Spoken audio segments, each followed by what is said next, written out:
atenção na palavra de Deus. O irmão Gerson, todos vocês já conhecem, né? O irmão Gerson me abençoou muito, acreditou muito no meu ministério antes de eu ser pastor aqui. Tá? Ele sempre me convidava, a cada 15 dias, eu não esqueço, ele sempre me convidava 15 dias, era exatamente 15 dias. Passava 15 dias, ele convidava de novo, passava 15 dias, ele convidava de novo, passava 15 dias, ele convidava de novo. E eu guardo essas coisas, né? Que a gente vê o carinho, né? E o amor que a igreja tem pelo servo do Senhor também. Então, irmãos, vamos orar pelo servo dele, eu não preciso ficar falando nada do irmão Gerson, que todos já conhecem. Senhor Deus, primeiro nós te agradecemos pela vida do teu servo, pelo irmão Gerson, pela sua família, que o Senhor tenha ajudado e fortalecido. Continua, Senhor, dando para ele saúde, vigor, Senhor. Essa condição, Senhor, que o Senhor tem dado para ele, que é única, que é uma bênção do Senhor para a vida dele, que ele continue, Senhor, com essa condição de transmitir a tua palavra, o evangelho de Jesus para nós. Usa os teus servos em tuas mãos, Senhor. Usa os nossos ouvidos para ouvir, para prestar atenção e entender a voz do Senhor aos nossos corações. Nós te louvamos por tudo que o Senhor já falou e nós cremos que o Senhor continuará falando através do teu servo, o nosso irmão querido, irmão Gerson. Te louvamos em nome de Jesus. Amém.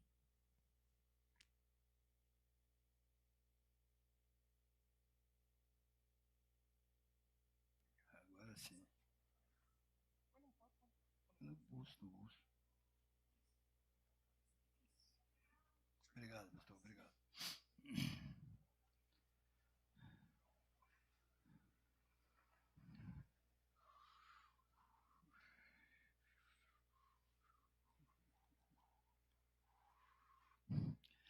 Graça e paz, queridos.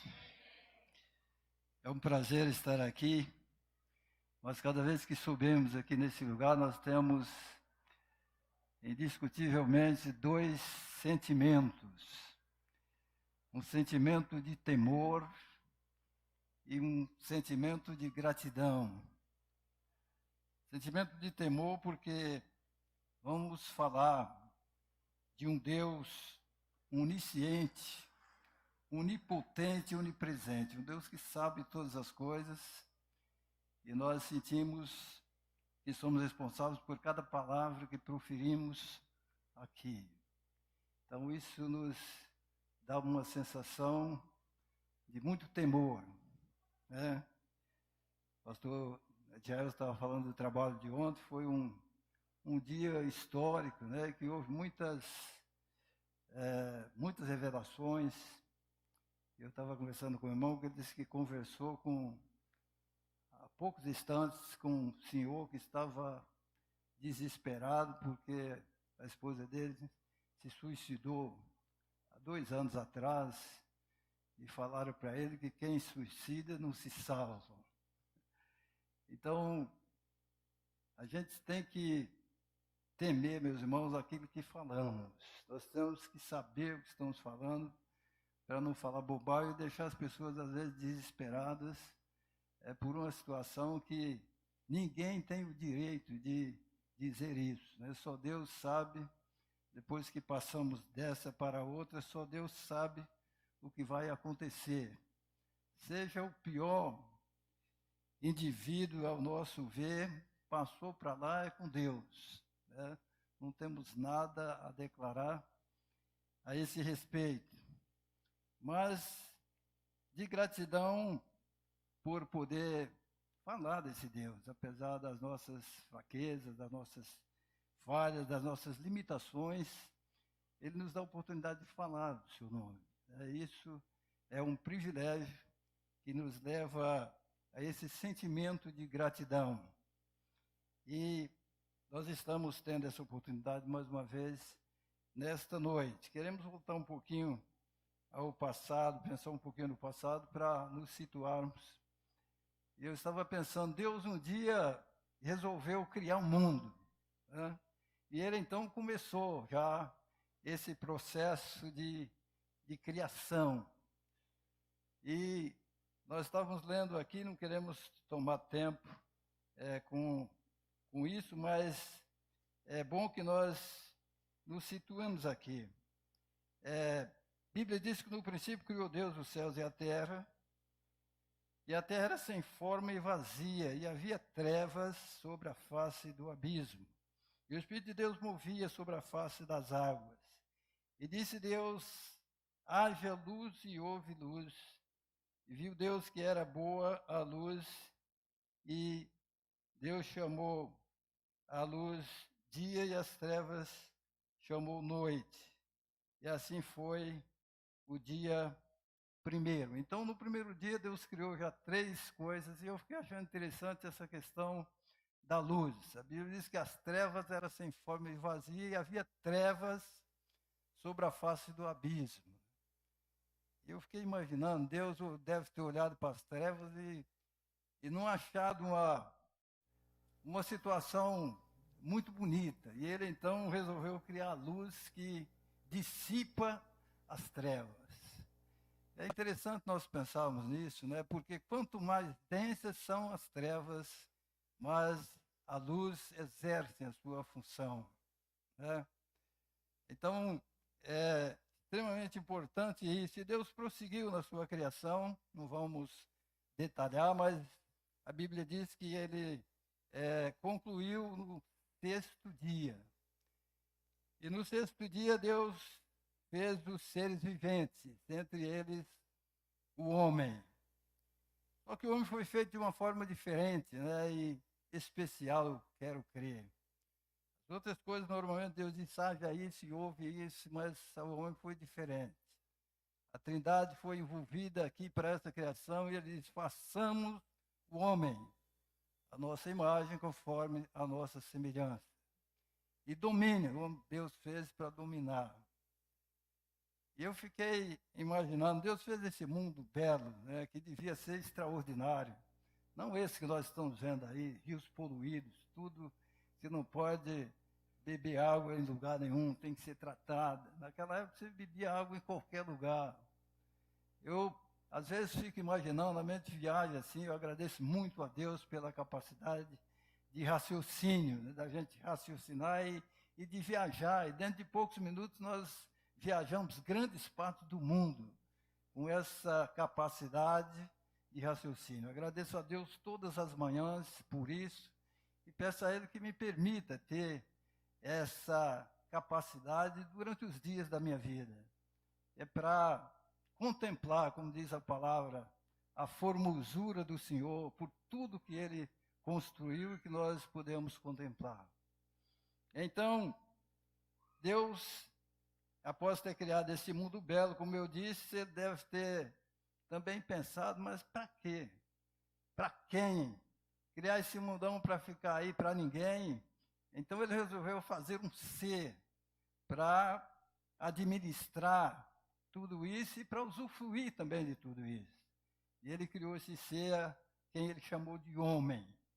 Façamos o homem à nossa imagem, conforme a nossa semelhança, né? E ele disse que esse homem deveria dominar sobre os peixes do mar, sobre as aves do céu, sobre tanta coisa, né? Que foi criado, e que esse homem tinha domínio sobre tudo isso.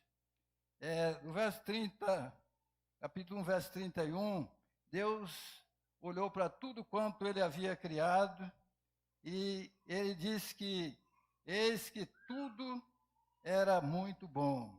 Viu Deus tudo quanto havia feito, e eis que tudo era muito bom. Então Deus avaliou tudo quanto ele criou e não tinha nada ruim, né? E esse homem foi criado de uma forma especial, como eu disse, com essa capacidade de administrar e usufruir de tudo isso que Deus criou, né, nesse mundo. Então, fico vendo a capacidade desse homem, que depois de Deus ter criado todos os seres viventes, ele chamou esse homem que ele criou, a sua imagem, conforme a sua semelhança, e ele tinha a responsabilidade de dar nome a tudo quanto Deus criou. Gênesis 2:18, nós vemos isso. Gênesis 2:18 diz assim, e disse o Senhor, Deus, não é bom que o homem esteja só. Não é bom que o homem esteja só. Falei uma adjuntora para que esteja com ele.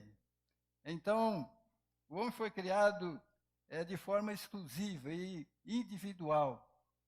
Mas o homem não devia se sentir bem, Deus percebeu isso. O homem olhava para os animais que foram criados, cada um tinha a sua companheira, e ele ali solitário. E Deus começou a olhar para aquele homem e sentir a sua solidão. E ele disse, não é bom que o homem esteja só. E Deus então diz a Bíblia que Deus passou um sono pesado sobre Adão, cerrou uma de suas costelas, e dessa costela fez uma mulher e trouxe a Adão e disse, essa é osso dos teus ossos e carne da tua carne. Né?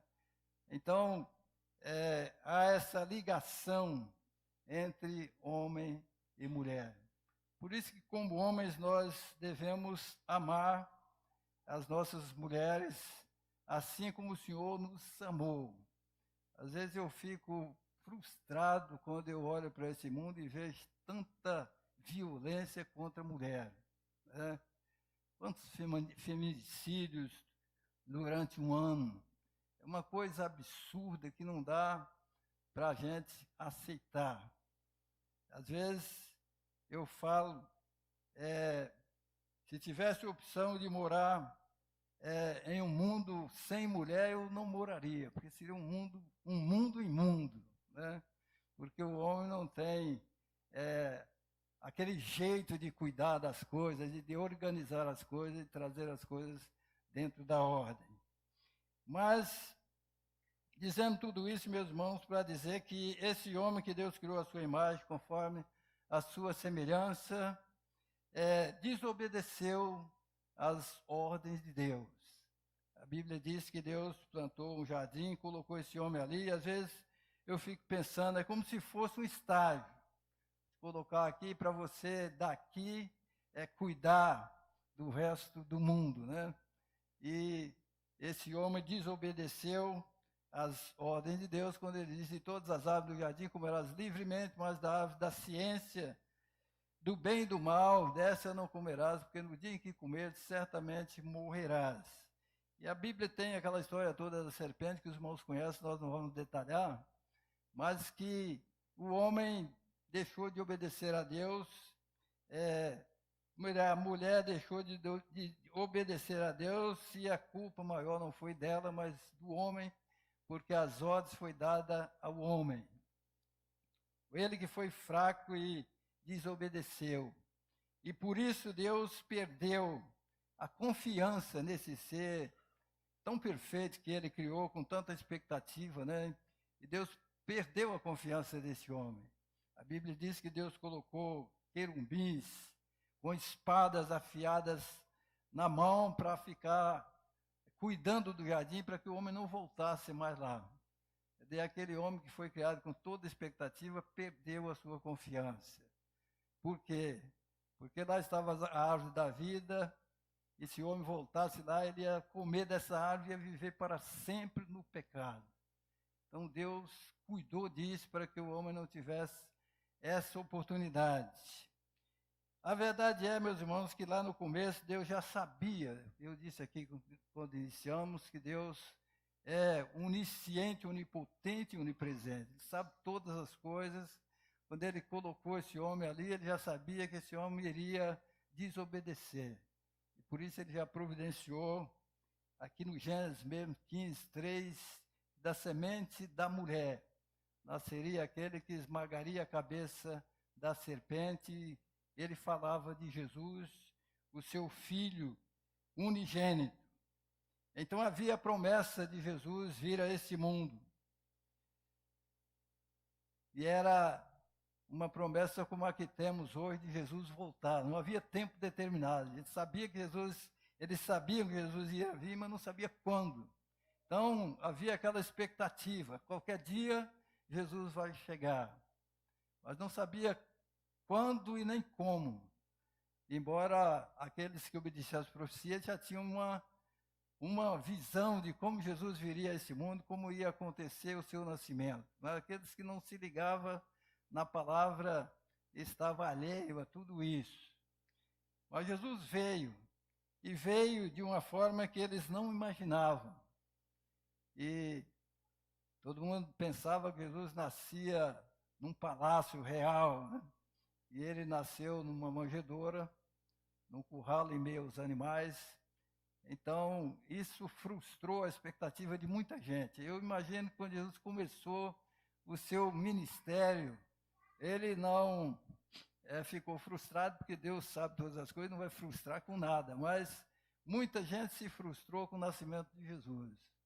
Achou até, hoje eu acredito que ainda há judeus que estão esperando o seu Messias nascer, né? Porque não era o que eles esperavam. Mas nem por isso Jesus deixou de nascer. Eu disse que eles não sabiam o tempo determinado, mas ele nasceu no tempo de Deus, né? Paulo escrevendo aos Gálatas, capítulo 4 e 5, ele disse que na plenitude dos tempos, né, Deus enviou o seu Filho, nascido de mulher, nascido sobre a lei, para libertar, para remir os que estavam debaixo da lei. Então Jesus nasceu. E Jesus nasceu e ele nasceu com uma missão definida, de buscar e salvar o que se havia perdido. Nós encontramos isso lá em Lucas 19, 10. Ele veio buscar e salvar o que se havia perdido. Jesus não veio ao mundo para condenar o mundo por ser pecador, mas para que o mundo fosse salvo por ele. João capítulo 3, versos 17 e 18, diz que Deus enviou o seu Filho ao mundo, não para que condenasse o mundo, mas para que o mundo fosse salvo por ele. Quem crê nele não é condenado, mas quem não crê já está condenado, porquanto não creu no nome do unigênito Filho de Deus. Então, Jesus teria que iniciar essa missão. Mas o tempo passou e Jesus iniciou essa missão depois de 30 anos de vida, né, de idade. Nós, às vezes, ficamos imaginando, o ministério de Jesus foi tão curto, né? Não podia ter começado mais cedo, porque assim ele tinha um tempo mais extenso, né, para realizar a obra de Deus. Porém, entre os judeus não era permitido alguém se responsabilizar por um grande empreendimento antes dos 30 anos. Né? Tinha que ter 30 anos para iniciar uma obra como essa que Jesus iniciou.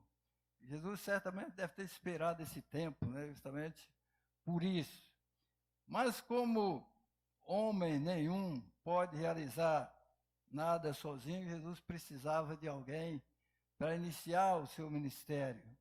E lá em Lucas 6, 12, nós encontramos Jesus escolhendo ali, reunindo os seus discípulos e escolhendo ali entre eles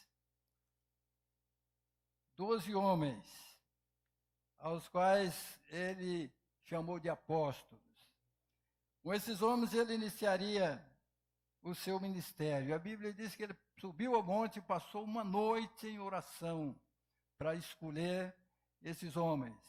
E escolheu 12 entre eles. E eu tenho certeza, meus irmãos, que Jesus deu todas as instruções possíveis a esses homens e mostrou o grau de responsabilidade que eles teriam que ter nesse ministério. E o tempo passou, Jesus começou a fazer os seus milagres, e eu creio que eles ficaram muito empolgados e começavam a dar glória a Deus e a parabenizar Jesus pelos seus feitos. E ele não veio para aqui para isso. Ele veio buscar e salvar o que se havia perdido. E esses homens, pelo que nós verificamos, eles não entenderam bem o seu chamado, a sua escolha, né? E começaram a agir de uma forma que Jesus percebeu que não era bem aquilo que ele os tinha ensinado. E os irmãos se lembram de quantas vezes eles estavam preocupados com a sua vida particular, né? Preocupados com o que iam comer, o que iam vestir, com o que iam beber. Às vezes não se entregaram ao todo a Jesus. Jesus queria uma vida que se renunciasse a tudo para viver para Ele.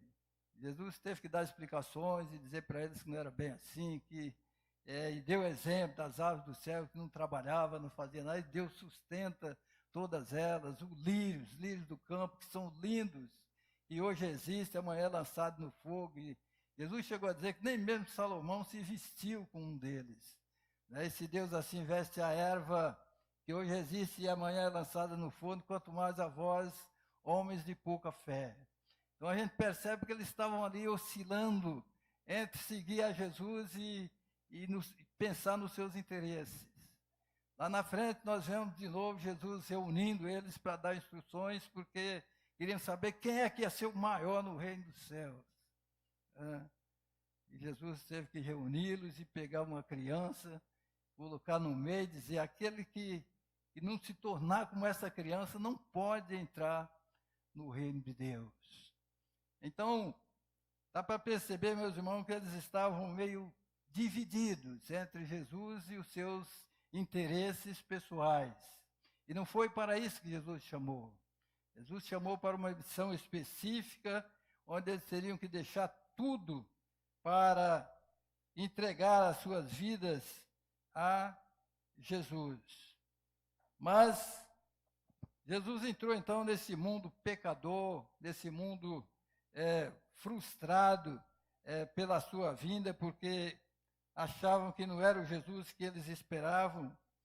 Mas Jesus, em momento algum, se abateu por esse tipo de sentimento, mas procurou sempre ensiná-los que ele veio para essa transformação. Jesus entrou em um mundo pecador.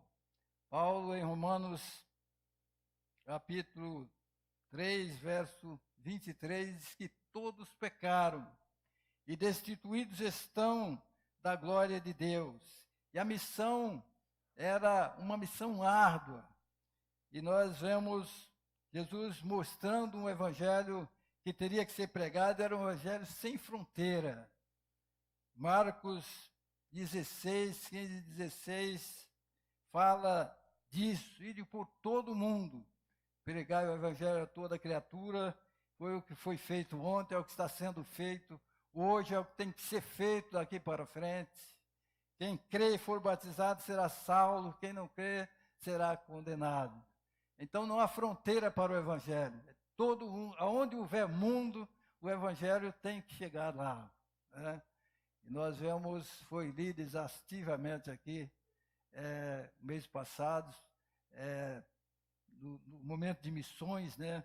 Sobre a comissão que Jesus separou, agora depois de ressuscitado, uma comissão mais coesa e mais preparada para a pregação, para a divulgação desse evangelho. Marcos 1:14 em diante diz que assim que João foi entregue à prisão, veio Jesus para Galiléia pregando o evangelho do reino e dizendo: o tempo está cumprido, o reino de Deus está perto, arrependei-vos e crede no evangelho.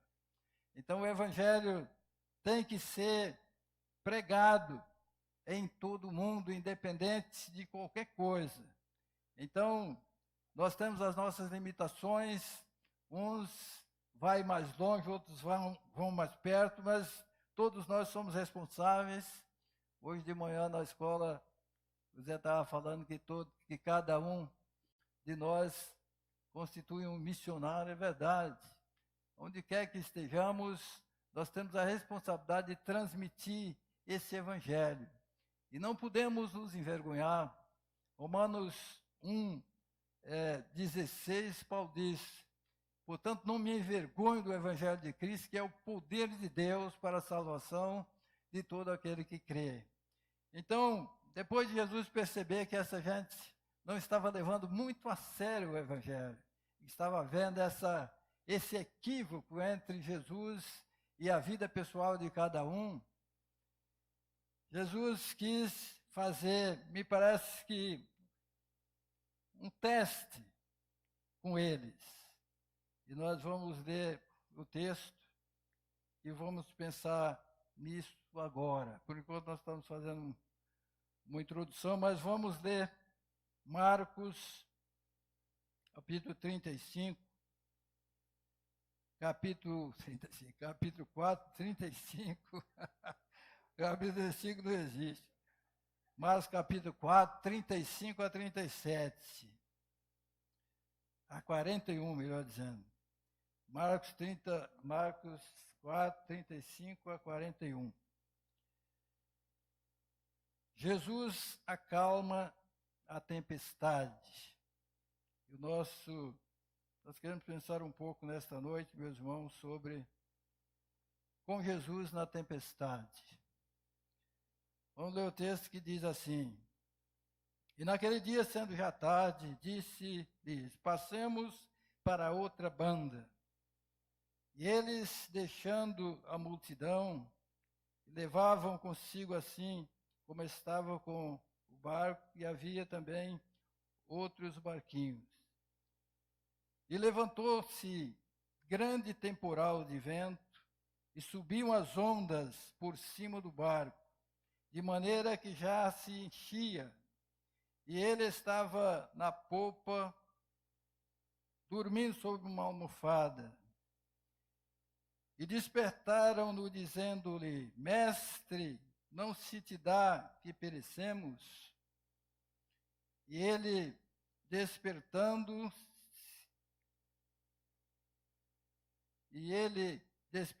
repreendeu o vento e disse ao mar: Cala-te, aquieta-te. E o vento se aquietou e houve grande bonança. E disse-lhes: Por que sois tão tímidos? Ainda não tendes fé? E sentiram um grande temor e diziam uns aos outros: Mas quem é este que até o vento e o mar lhe obedecem? Nós vamos orar, meus irmãos, antes de prosseguirmos. Nosso Deus e Pai, Tua palavra acaba de ser lida, Senhor, diante de nós. Nós te pedimos que nos fale ao coração, Pai, usando essa palavra para nos edificar, para nos despertar para a Tua obra. Orienta-nos, ó Deus, através desse texto, que nós não venhamos sucumbir, ó Deus, nas tempestades, mas que possamos ser revigorados pelo Espírito Santo, e a estarmos dispostos, ó Deus, a abrir o nosso coração para Ti, para que o Senhor nos use para a glória do Teu nome, independente da situação que nos envolve. Dá-nos a Tua graça, fala, Senhor, a Tua igreja. Nesta noite nós oramos agradecidos no nome de Jesus. Amém. Então, esse texto me fala muito, nós vamos entrar no outro aqui logo a seguir, mas esse texto me fala bastante. Às vezes há uma ilusão de que a vida cristã é mar de rosas, e às vezes tem grupos aí que, já ouvi alguns slogans, né? Vem, não sofra mais, venha para o pronto-socorro de Jesus Cristo, né? E essa é uma mensagem falsa, né? Jesus Cristo diz: no mundo tereis aflições, tende bom ânimo, eu venci o mundo. Costumo dizer que a vida cristã é uma guerra declarada, que começa no dia que nós aceitamos a Cristo e termina quando morremos. Mas durante toda a nossa caminhada nós temos que estar em guerra contra o mal, contra as trevas, contra Satanás, porque ele vai procurar de todas as formas atrapalhar o andamento da obra do Senhor. Naquele dia, sendo já era tarde, eu fico pensando, os discípulos acho que estavam cansados, Jesus também, não via a hora de parar e passar o dia para ir para casa, e quando ele estava naquela expectativa, Jesus chegou e disse: passemos para outra banda. E meus irmãos, quantas vezes nós não precisamos passar para outra banda? O que significa passar para outra banda? Passar para outra banda aqui era sair da zona de conforto, daquelas que eles estavam só elogiando Jesus, glorificando Jesus pelos seus feitos, né? Mas Só Jesus fazia, estavam ali tudo tranquilo, só acompanhando. E por isso mesmo começaram a se dispersar, começaram a pensar na sua família, naquilo que ia comer, que ia beber, como se tudo não estivesse sob o controle de Deus, né? E então, Jesus disse, passemos para outra banda. Entrou no barco e, deixando a multidão, logo iniciou esse grande temporal de vento. Imagina os irmãos no mar, um mar revolto, um barco frágil, né?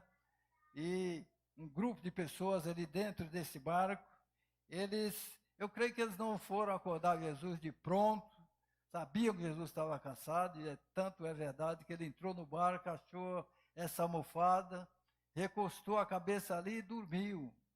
Jesus estava cansado. E eles certamente disseram, não vamos incomodar o mestre, deixa ele descansar, eram pescadores, vamos usar os nossos conhecimentos, vamos usar as nossas técnicas, até resolver esse problema. Mas isso não foi suficiente. Quantas vezes, meus irmãos, nós tentamos, muitas vezes, sair de um problema com as nossas próprias forças, com a nossa própria capacidade, que pensamos que temos, e às vezes nos frustramos porque não podemos fazer nada. E eles, quando viram que a coisa só piorava, despertaram Jesus aos berros, aos gritos. Mestre, não se te dá que pereçamos, que estamos morrendo. E Jesus despertou e deve ter olhado aquela situação e visto que a situação era realmente grave para eles, mas não para ele. Aí ele olhou aquilo e falou com o vento para parar e o mar se aquietar. E tudo tranquilizou, e diz o texto que houve grande bonança. Às vezes eu fico pensando no aprendizado desse grupo que foi chamado para essa missão especial, e estavam dispersos, pensando em tantas coisas fora da missão.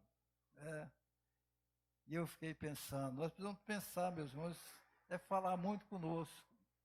Quando nós começamos a nos dispersar, nós podemos estar prestes a entrar numa tempestade. Jesus pode permitir que uma tempestade caia sobre nós para que nós acordemos para a vida, né? Foi o que aconteceu aqui com esses irmãos, com esses apóstolos. Quando eles viram que a coisa estava sem controle, eles clamaram a Jesus. Jesus repreendeu os ventos e o mar e houve grande bonança. E nessa bonança, eles caminharam mais por algum tempo. Mas é interessante que quando tudo se acalmou, Jesus fez uma pergunta interessante. Por que sois tão tímidos? Ainda não tendes fé? Então nós verificamos que duas coisas estavam faltando ali, ou duas coisas estavam trazendo problema para as suas vidas: timidez e falta de fé. Essas duas coisas estavam prejudicando a esse grupo, né? E eles naquela hora acordaram para a vida. E outra coisa que nós vemos aqui é que eles não conheciam verdadeiramente a Jesus.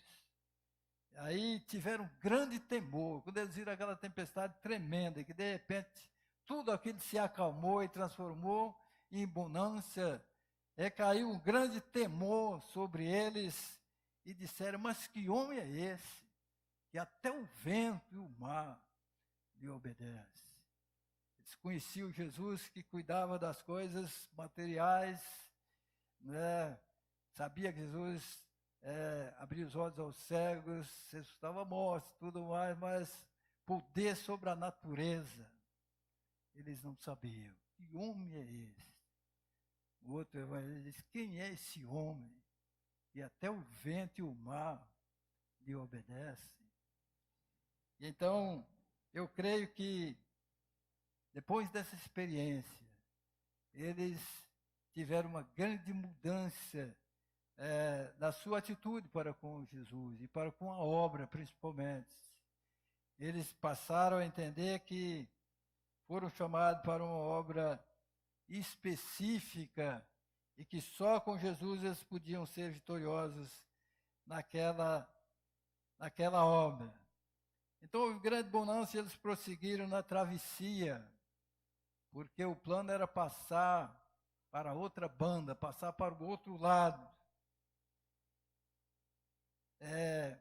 Há quem diga que aqui não era um mar, era um lago, né? Um lago muito grande. Tinha lá seus 22, e tinha seus 220 metros, mais ou menos, de comprimento, com 12 de largura, 40 e pouco de profundidade. Então era um mar, a Bíblia chama de mar, em muitos casos eu prefiro chamar de mar. E eles tiveram essa experiência com Jesus e nessa bonança eles prosseguiram na travessia e prosseguindo na leitura aqui nós vemos, chegando a outra banda do mar, a província dos Gadarenos, saindo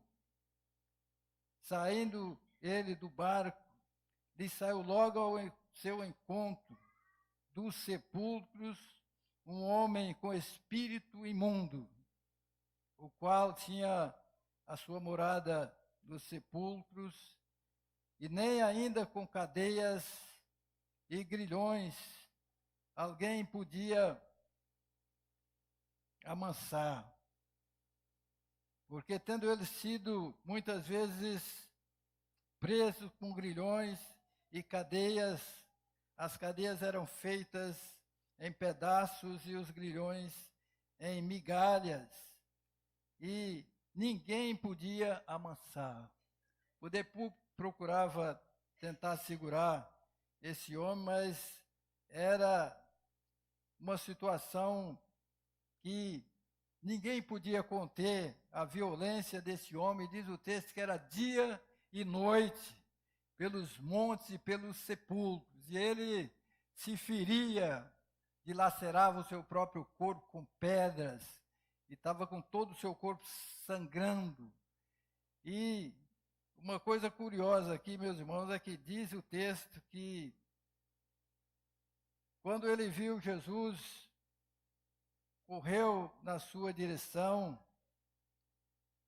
diz o verso 5 aqui, andava sempre de dia e de noite, como eu estava dizendo, clamando pelos montes e pelos sepulcros e ferindo-se com pedras.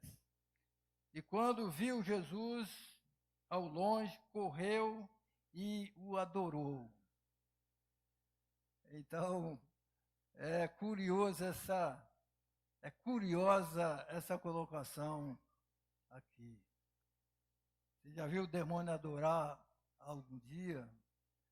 Então, Satanás é sagaz. Ele fez uma simulação, mas logo se entregou, porque depois de fazer a simulação, em seguida ele já disse que temos nós contigo, Jesus, Filho do Deus Altíssimo, viesse nos atormentar.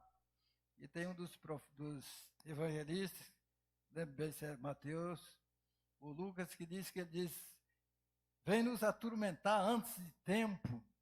Eles tinham tempo ali para massacrar aquele homem, não era tempo ainda deles saírem. E Jesus repreendeu esses demônios, libertou esse homem que era um terror.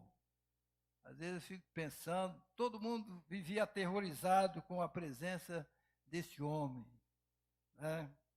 Eu me lembro quando criança ainda, na região que a gente morava, morei pouco tempo numa fazenda, na roça, e tinha uma mulher que tinha problemas psiquiátricos. Naquele tempo não tinha lugar de deixar essa gente, eles andavam assim, aquela mulher andava com uma trouxa grande, preta na cabeça, e andava pelas estradas assim, e chamava Júlia, falava Júlia doida. Quando falava Júlia doida, está na área, a gente só faltava morrer de medo, a gente não saía de dentro de casa para nada, né?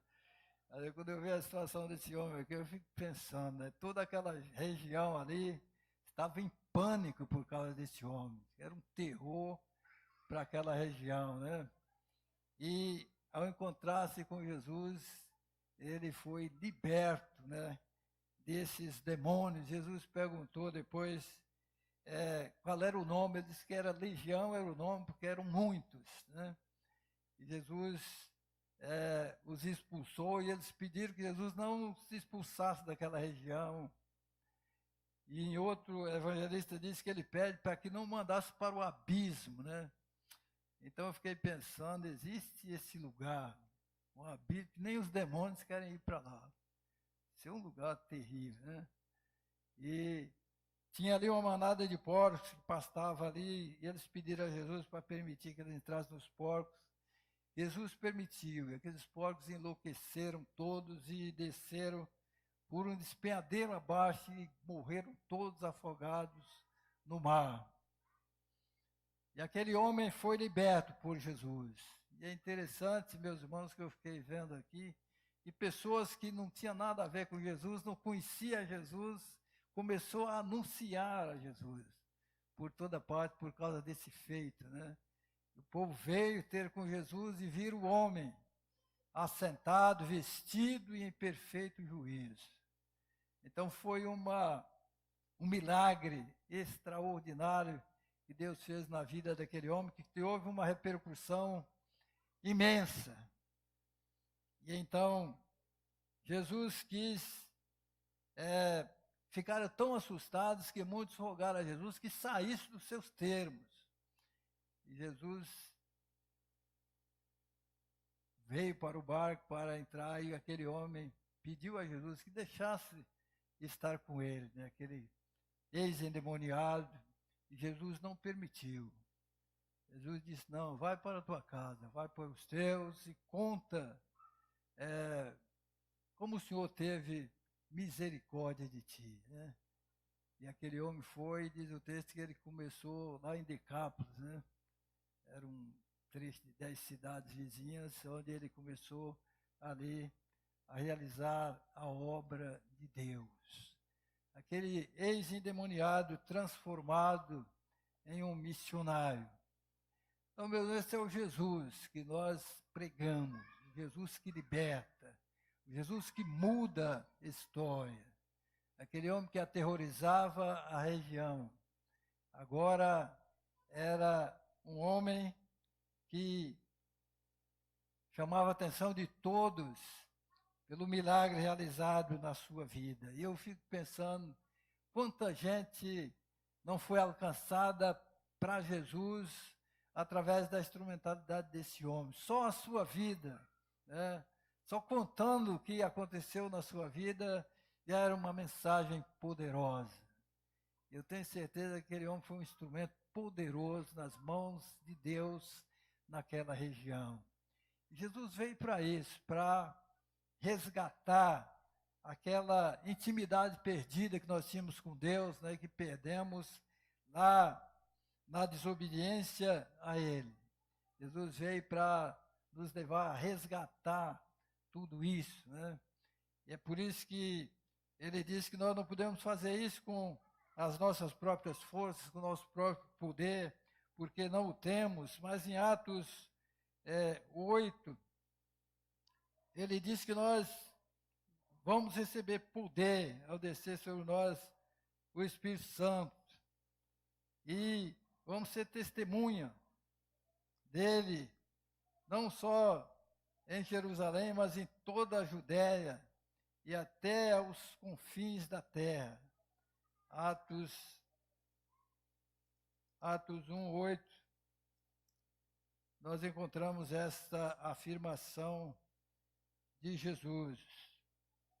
Mas recebereis a virtude do Espírito Santo que há de vir sobre vós, e ser-me-eis testemunha, tanto em Jerusalém como em toda a Judéia, Samaria e até os confins da terra.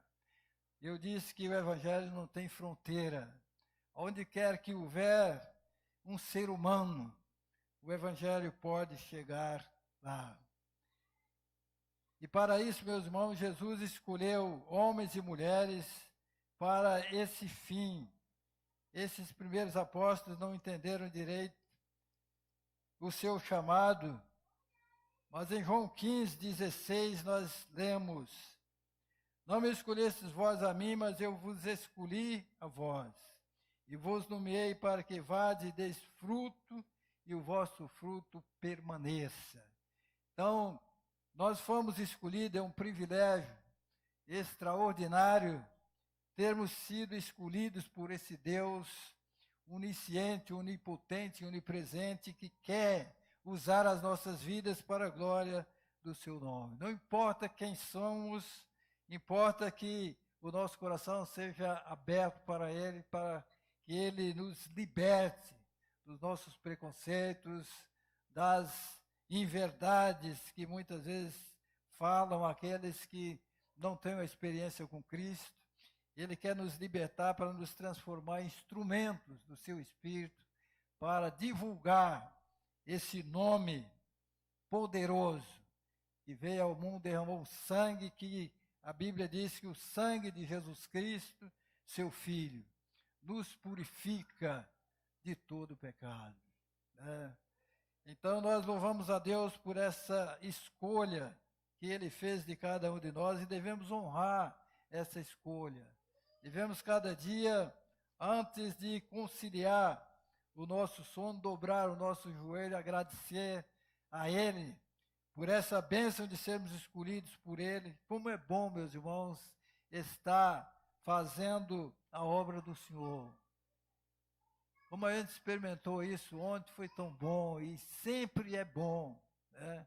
Eu agradeci a Deus por isso, estava falando para os irmãos, nós tivemos várias experiências dessas aqui, mas a de ontem foi histórica, porque nunca tivemos uma com tanta gente de longe, né, de outras igrejas, e unindo aqui para fazer esse trabalho. Foi maravilhoso, e é isso que Deus quer que aconteça entre nós, que sejamos todos unidos em um só propósito, e esse de levar esta palavra, este evangelho, que é o poder de Deus para a salvação de todo aquele que crê. Nós sabemos que é um poder que não está em nós, está em Cristo, está no Espírito Santo, mas nós somos os instrumentos. Ele quer usar as nossas vidas para que outras vidas sejam alcançadas pelo poder de nosso Senhor e Salvador, Jesus Cristo. Que Ele nos abençoe nesta noite, que nos ajuda a compreender esta palavra e a guardá-la sempre no coração e sermos esses instrumentos do Senhor para a glória do seu nome. Amém? Deus os abençoe.